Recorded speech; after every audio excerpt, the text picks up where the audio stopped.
Hello hi दोस्तों, नमस्ते। मैं सुनीता सिंह, न्यू ब्लॉग में आप लोगों का स्वागत है। आज दोस्तों मैं एक कजरी गीत लेके आई हूँ। आप लोगों को जैसा लगेगा लाइक सब्सक्राइब करना ना भूलें, और जो नए हैं इस चैनल पे बेल आइकन और सब्सक्राइब करना ना भूलें। बरसा है पानिया छिटक रही गोधीली, बरसा है पानिया छिटक रही गोधीली, कैसे कजबू धाना अपने नैहरावा भरल आवना। अरे कैसे कजबू धाना अपने नैहरावा भरल आवना। नैहर का नदिया भरल आवना। चंदन काठी का नया बनवऊ बचली हो जाबना। चंदन काठी का नया बनवऊ बचली हो जाबना। अपने नैहरावा स्वामी हो चली जाब। नई टूटी जाई है नैया हो बही जैबू धनिया डूबुकु जाबून। टूटी जाई है नैया डूबुकु जैबू धनिया हो टूटी जाई है न। तोहरे नैहर से नातावा टूटी हो जाई है न। अरे धन डूबी जाइबू त टूटी जाई है नैहर से नाता हो टूटी हो जाई है न।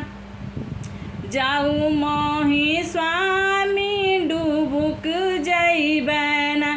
जाऊ मोही स्वामी डूबुक जैबे हो।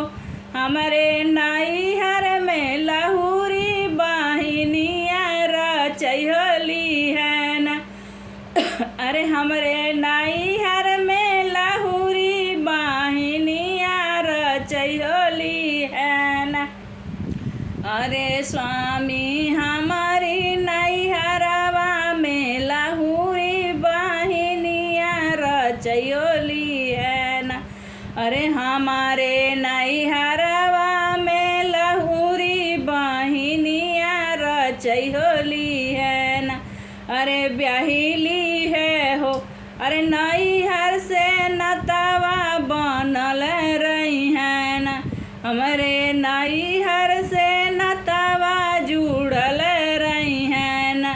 भी जाऊ दे तू धनिया हो ऐसा नहीं चाहिए बहिनिया। अरे जाए दे तू धनिया हो ऐसा नहीं चाहिए हो तोहरी बहिनिया। तोहरे संगे जन्म बीताई बे हो जाए दे तू धनिया। अरे तोहरे संगे जन्म बीताई बे हो नहीं चाहिए ऐसा तोहरी बहिनिया बढ़ी हो आवना। तोहरे नैहर का नदिया भरी हो आवना। कैसे कजबू धाना अपने नैहरावा बढ़ल आवना। तोहरे नैहर का नदिया भरल आवना। बरसा है पानिया छिटकी रही गोधीली, बरसा है पानिया छिटकी रही गोधीली, कैसे कजबू धाना अपने नैहरा भरल आवना। तोहरे नैहर का नदिया भरल आवना। हाँ दोस्तों, कमेंट में ज़रूर बताइएगा कैसा लगा।